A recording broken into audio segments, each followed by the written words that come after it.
קודם כל פלייבק זה כיף. מדהים, זה מרתק, זה הזוי, זה מרגש. נוגע בלב של השני, ובעצם אתה נוגע בלב של עצמך.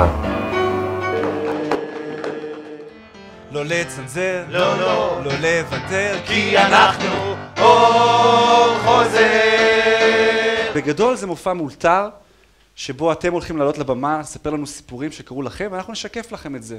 מופע פלייבק זה כמו מה? זה כמו מראה. זה כמו להיות מנתח שנוגע בלב.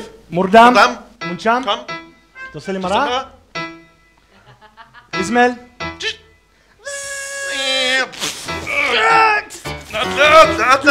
בום בום, בום בום, בום בום, בום בום, אוקיי. תזריק לו את המסר, תזריק לו את המסר. רק רגע, זה מסר חינוכי. למי יש ככה סיפורון על הרגע, כאילו איך זה היה להגיע לכאן הערב? ביבי, היה טום-טום. הסיפור שבעלי רצה להפתיע אותי ולהציע לי נישואים. אמרנו להגיע לשדה התעופה, יצאנו מניו יורק, ואז התחיל לרדת גשם, ומבול, והשעה 4 בבוקר, ואנחנו לא זזים. רצנו לשער, הגענו לשער, יש דיליי של 4 שעות ככה.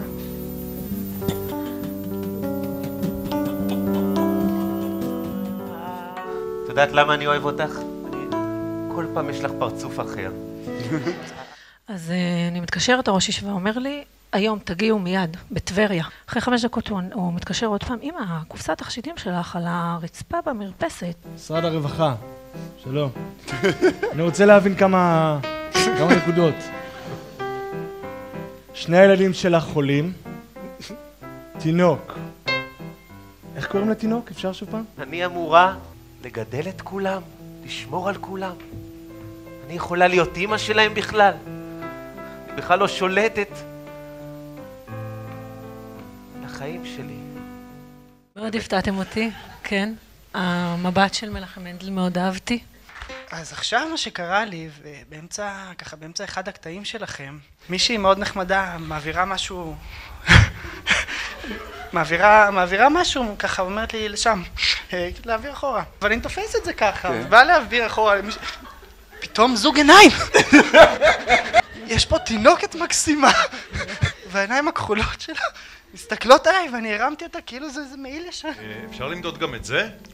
אפשר למדוד גם את זה? זה נחמד, הוא קצת צורח פשוט, אבל הקודם היה נחמד יותר טוב כאילו, אבל הוא הזיל ריגרס. 2.5 נשואים, הרגשנו שהגיע הזמן, איך שהוא החזיק את התינוק זה לא נראה לי. אז הייתה מישהי שהזמינו בביסיטר.